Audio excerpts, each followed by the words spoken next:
Jesus now. పరిశుద్ధులు ప్రియులైన దేవుని పిల్లలకి యేసుక్రీస్తు నామములో శుభవందనాలు తెలియజేసుకుంటా ఉన్నాను. ఒక 1 or 1.5 years బ్యాక్ అనుకుంటా ఆ టీవీలో ఒక వార్త బాగా ప్రాచుర్యం పొందింది. అదేంటంటే త్రివేంద్రంలో ఉన్నటువంటి ఒక దేవుని ఆలయం, హిందువుల ఆలయాన్ని అక్కడ చాలా నిధి ఉంది, ఆ నిధిని కౌంట్ చేయడానికి ఆ గదులని తెరుస్తున్నారని చెప్పి చాలా సంచలనమైన వార్త ఒకటి వచ్చింది.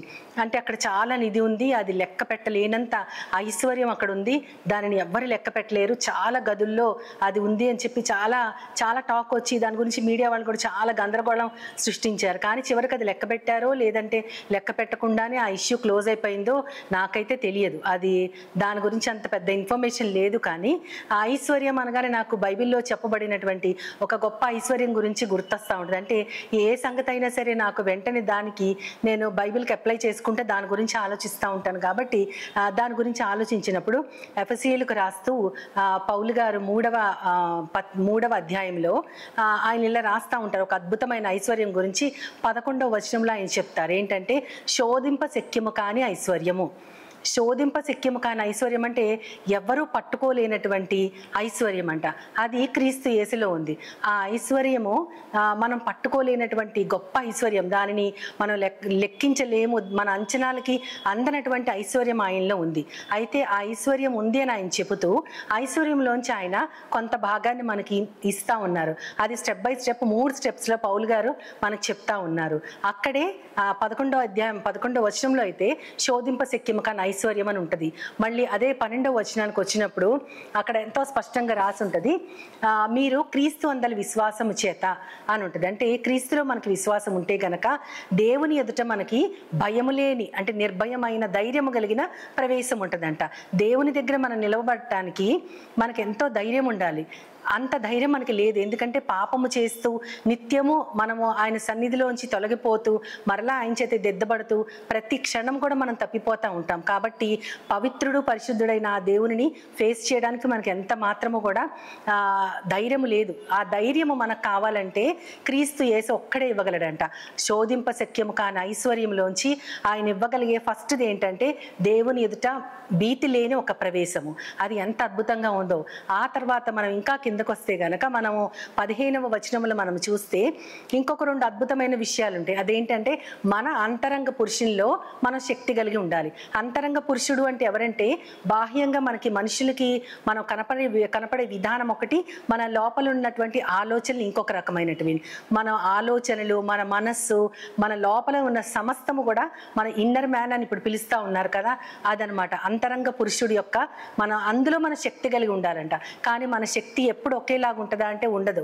ఒక్కొక్కసారి మనకు అన్నీ ఉన్నప్పుడు చాలా సంతోషంగా శక్తి కలిగి ఉంటాము, కానీ మనకి ఏమీ లేనప్పుడు వేదనలో ఉన్నప్పుడు కృంగిపోతూ ఉంటాం. కాబట్టి మన అంతరంగ పురుషునికి ఉన్న శక్తిని దేవుని ఆత్మ అక్కడ ఆ దేవుని ఆత్మ బలపరుస్తూ ఉంటుంది, ఉండాలి అని చెప్తున్నారు. అటువంటి బలపరిచే ఆత్మ దేవుడు మనకిస్తారు.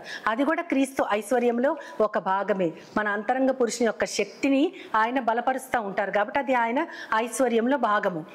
అదేవిధంగా అక్కడే వెనువెంటనే ఉంటుంది, క్రీస్తు మీ హృదయములలో విశ్వాసము ద్వారా నివసించాలి అని ఉంటుంది.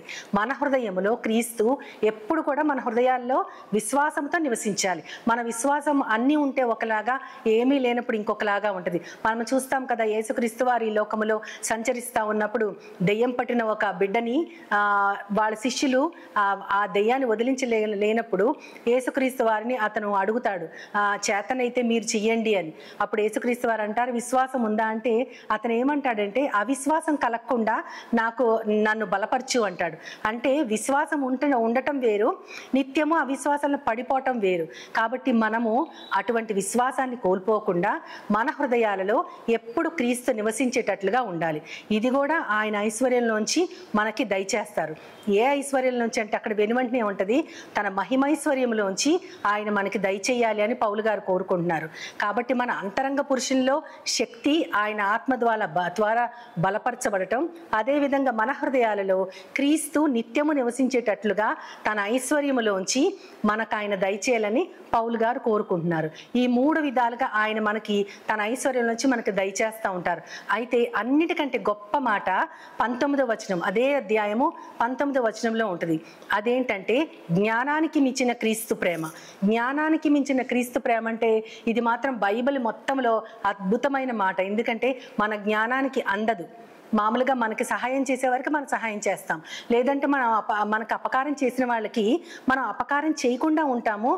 కొంతమంది మహానుభావులైతే వారికి కూడా ఉపకారం చేస్తారు. ఇదంతా మనుషుల మధ్య జరిగేటటువంటి డీలింగ్స్. కానీ పరమ పవిత్రుడు, పావనుడైనటువంటి దైవ కుమారుడు ఏది తన చేతి పని అయిన మన కోసం ఆయన సృష్టిలో అడుగు పెట్టడం అనేది మహా అద్భుతం. అది మన జ్ఞానానికి అందదు. ఏ పాటి వారమని, ఏ అర్హత లేకపోయినా ఆయన మన కోసం ఈ లోకానికి శరీరాకారంతో వచ్చారు అని మనం ఆలోచిస్తే మన జ్ఞానానికి అందదు. అది కేవలము ఆయన ప్రేమ మాత్రమే. అటువంటి జ్ఞానానికి అందని క్రీస్తు ప్రేమని మనం ఏం చేయాలి అంటే ఆ పై భాగంలో ఉంటుంది, మళ్ళీ ఉంటుంది. ఏమని ఉంటుందంటే దేవుని యొక్క సంపూర్ణతలో మీరు పూర్ణులు అవ్వాలి. He is a complete god. ఆయన అన్ని కూడా తనలో పూర్తిగా ఇముడ్చుకున్నవాడు. ఆయన యొక్క కంప్లీషన్లో మనం కూడా కంప్లీట్ అవ్వాలంటే మనమంట ప్రేమలో, ఆయన ప్రేమలో వేరు పారాలి, స్థిరపడాలి.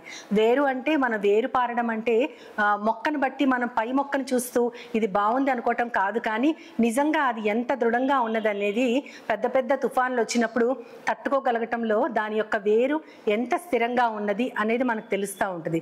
కాబట్టి అక్కడ వేరు పారి స్థిరపడటం అంటే క్రీస్తులో, ఆయన ప్రేమలో వేళ్ళూనుకు పోయి అందులోనే స్థిరపడాలి. ఏది జరిగినా, ఎంత జరిగినా, ఏదేమైనా సరే నా దేవుని ప్రేమలోంచి నన్ను ఎవ్వరు ఎడబాపరు అనేటటువంటి వేరుపారే తత్వము, ఆ స్థిరపడే తత్వం మనకి కలిగి అప్పుడు మనమంట పరిశుద్ధులతో ఆ దేవుని ప్రేమ యొక్క ఎత్తు, వెడల్పు, లోతు ఇదంతా ఎంత ఉందో మనము కొలవగలగాలంట. ఎంత అద్భుతంగా ఉందో కదా. దేవుడు ఆయన ఐశ్వర్యంలోంచి మనకి భయము లేని ప్రవేశము ఇవ్వటమే కాకుండా మన అంతరంగ పురుషుడికి శక్తి కలగాలని తన ఆత్మతో బలపరచటమే కాకుండా మన హృదయంలో విశ్వాసము ద్వారా ఆయన ఎల్లప్పుడూ నివసించటమే కాకుండా జ్ఞానానికి మించిన క్రీస్తు ప్రేమని మనం ఎప్పుడైనా కొలవగలమా? మనం అసలు కొలవలేము.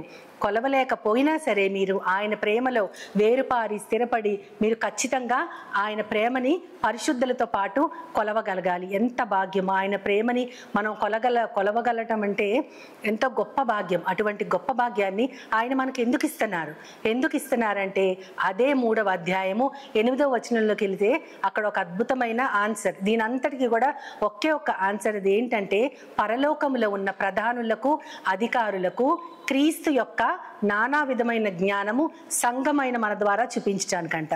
పరలోకములో ఉన్న పెద్దలు, అధికారులు, ప్రధానులు వీరందరూ పరిశుద్ధులు కదా, వారికి సంఘము ద్వారా దేవుని యొక్క జ్ఞానాన్ని చూపించాలంట. అసలు ఇది తలుచుకుంటుంటే నిజంగా చాలా ఆశ్చర్యంగా, భయం గొలిపే విధంగా ఉంటుంది. అంటే పెద్దవారైన వారు మన సంఘంలో ఉంటే వారి దగ్గరికి వెళ్ళి ఏమాత్రం మాట్లాడలేని అశక్తత మనకు ఉంటుంది. గొప్ప గొప్ప పదవుల్లో ఉన్న వారి దగ్గర వారి మేధస్సు ముందు మేమెంతటి వారం అనుకుంటాం. అంతకంటే గొప్ప స్థితిలో ఉన్న పరిశుద్ధులు పైన ఉన్నారు. పరలోకములో ఉన్నటువంటి ఆ ప్రధానులు, అధికారులకి దేవుని యొక్క నానా విధమైన జ్ఞానము ఈ సంఘం చూపించాలంట. ఈ సంఘమైన మనము ఆయన శరీరంలో మనం అందరము కూడా ఒక్కొక్క అవయవాలుగా ఏర్పరచబడి ఉన్నాము. కాబట్టి ఈ అవయవాలుగా ఉన్న మనము దేవుని యొక్క నానా విధమైన జ్ఞానం చూపించడానికి ఆయన తనలో మనల్ని ఏర్పరచుకొని శోధింపశక్యము కాని ఐశ్వర్యము, అక్కడ కింద ఫుట్నోట్లో ఇస్తారు, అడుగుజాడలు పట్టలేనటువంటి పట్టశక్యము కాని ఐశ్వర్యం. అంటే ఆయన అడుగుజాడలు ఎటువంటివో మనం పట్టశక్యము కానటువంటి ఐశ్వర్యం. అటువంటి ఐశ్వర్యములో మనల్ని భాగముగా ఎంచుకొని పరలోకములో ఉన్న వారికి సంఘము ద్వారా ఆయన జ్ఞానాన్ని చూపించడానికి ఎంచుకున్న దేవుని యొక్క ఈ ప్రణాళికని మనము నోరారా స్తుతించడం తప్ప, ఆయనని పరిపూర్ణంగా మనం వెంబడించడం తప్ప ఇంకా చేయగలిగింది ఏమీ లేదు. పరమందు దివిజులైనా ధరయందు మనుజులైనా ప్రతి నాలుక మోకాలు ప్రభునే భజించు కానా.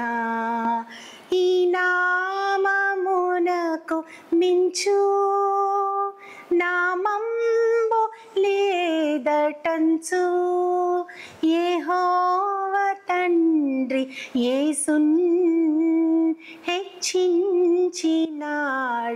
కానా క్రీస్తే సర్వాధికారి క్రీస్తే మోక్షాధికారి క్రీస్తే మహోపకారి క్రీస్తే ఆశీర్వాదారి క్రీస్తే సర్వాధికారి. అటువంటి గొప్ప భాగ్యానికి మనల్ని పాత్రలుగా ఇచ్చిన దేవునికి మనస్ఫూర్తిగా కృతజ్ఞతాస్తుతులు చెల్లించడానికి చిన్న ప్రార్థన చేసుకుందాం.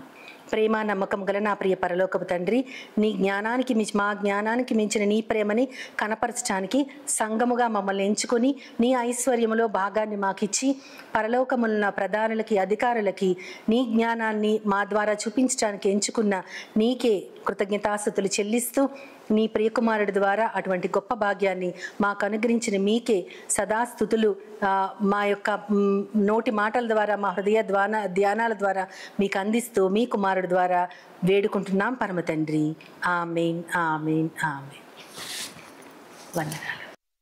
As Jesus now is all.